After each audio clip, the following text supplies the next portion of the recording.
मेरा नाम पूजा है। मेरी शादी को 3 साल हो चुके थे।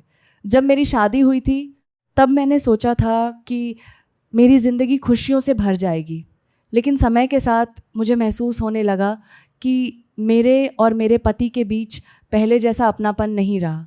वह अपने काम में इतने व्यस्त रहते थे कि हमारे बीच बातचीत भी बहुत कम हो गई थी। मैं अक्सर घर में अकेली महसूस करती थी। मेरी बातें सुनने वाला कोई नहीं था।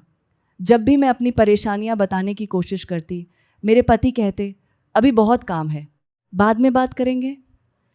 लेकिन वो बाद में कभी नहीं आया। एक दिन घर में एक पारिवारिक समारोह था।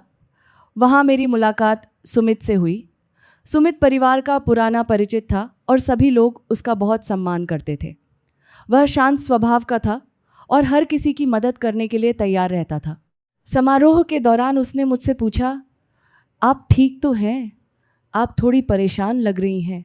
मुझे हैरानी हुई, क्योंकि काफ़ी समय बाद किसी ने मेरी भावनाओं को समझने की कोशिश की थी। मैंने मुस्कुराकर कहा, हाँ, मैं ठीक हूँ।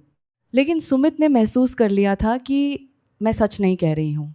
इसके बाद जब भी किसी पारिवारिक कार्यक्रम में मुलाकात होती, सुमित हमेशा सामान्य बातचीत करता।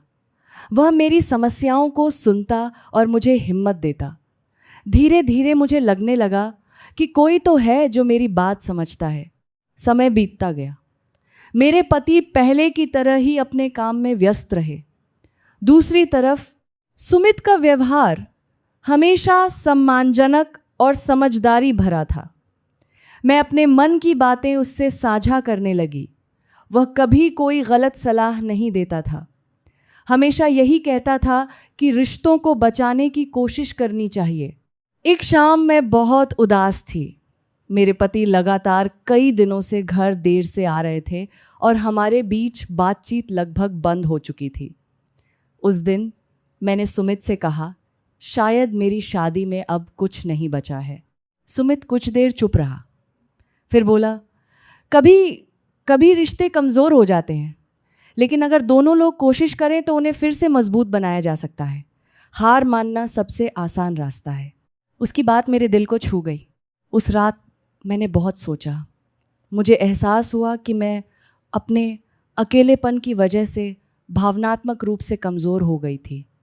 मैं किसी ऐसे व्यक्ति की तलाश कर रही थी जो मुझे समझ सके, लेकिन असली समस्या मेरे और मेरे पति के बीच की दूरी थी।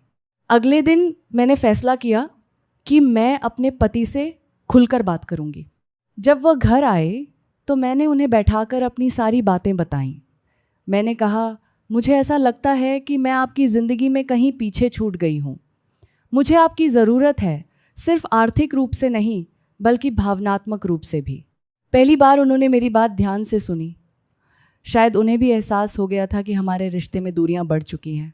उस दिन के बाद हमने धीरे धीरे अपने रिश्ते को सुधारने की कोशिश शुरू की। हम साथ समय बिताने लगे, बाहर घूमने जाने लगे और एक दूसरे की बातें सुनने लगे। कुछ महीनों बाद मुझे महसूस हुआ कि हमारा रिश्ता पहले से कहीं बेहतर हो गया है। एक दिन मेरी फिर से सुमित से मुलाकात हुई। मैंने मुस्कुराते हुए कहा, धन्यवाद। अगर उस दिन आपने मुझे सही सलाह न दी होती तो शायद मैं गलत फैसला ले लेती। सुमित भी मुस्कुरा दिया। मैंने कुछ खास नहीं किया। उसने कहा, बस आपको याद दिलाया कि कभी कभी जवाब हमारे सामने ही होता है। घर लौटते समय मैं बहुत हल्का महसूस कर रही थी। मुझे समझ आ गया था कि रिश्तों में सबसे ज़्यादा ज़रूरी चीज़ संवाद और विश्वास होता है। जब लोग अपनी भावनाओं को छुपाते हैं तो दूरियां बढ़ जाती हैं, लेकिन जब वे खुलकर बात करते हैं तो टूटते हुए रिश्ते भी फिर से जुड़ सकते हैं।